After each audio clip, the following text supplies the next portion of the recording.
We're learning more shocking details about the campus killer, 23-year-old Seung-Hui. For more on his troubled life, we turn now to Jim Acosta, who's also at Virginia Tech. Jim?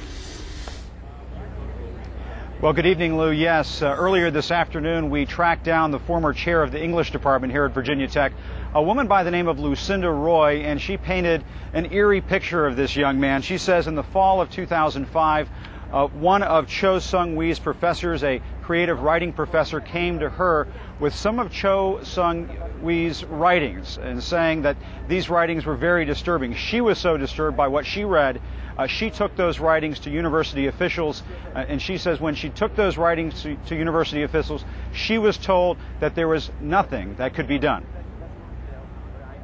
Do you think those concerns should have been taken more seriously? I think that they should have been taken more seriously, but I'm not somebody who would give up easily, so I went back repeatedly with my concerns. And in the end, I felt I was so uncomfortable that I didn't feel I could leave him in the classroom because some of the other students seemed to be uncomfortable. And she says she pressed them on this issue, and she was told by university officials that because this student has a right to write whatever he wants, that he was able to stay in that department. And because she was so concerned about the safety to other students, she decided to take it upon herself to teach this student one-on-one in a workshop, she called it, in poetry. And she spent an entire semester in the fall of 2005 with this young man. She says during that time, while he completed his tasks, he did not open up very much, revealing very little about himself. She says during that time, she tried to urge him to seek counseling. That was also unsuccessful. When we asked her what she thinks about the fact that parents, when they hear about this, are going to be very upset, she said she completely understands why people would be upset. She said she tried and tried to alert university officials to what she thought was a troubled student.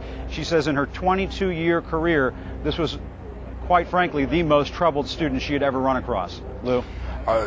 Professor Roy, a remarkable a woman, professor, teacher, and protector of her students.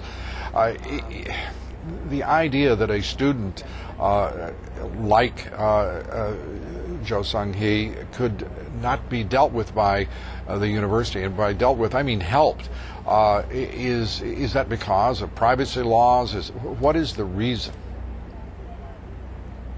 Well, she told us that she thinks the law needs to be changed, and essentially, yes, it's sort of a right to free speech that was being exercised by the student in these writings, and that's what the university officials told her. They told her, according to what she told us, that there was nothing, a warning of pending violence, and so because of that, they said there was nothing that could be done in terms of pulling him out of the department, pulling him out of that program. And so that's when she said, this kid is too much of a risk to my students, to my faculty. I'm going to take it upon myself to teach this young man one-on-one. But she said she was never able to penetrate what she thought was a very dark and closed-off persona. She said he even wore sunglasses all the time, even in class, and would respond with one-word answers. After a 5-minute question, he would respond yes or no. I mean, those are the kinds of exchanges or dialogue she would have with this student, and it went on for an entire semester, Lou. And Professor Roy, again, deserves great credit. Another hero in this, in protecting her students and trying to seek help and protection at a time when it would have mattered greatly.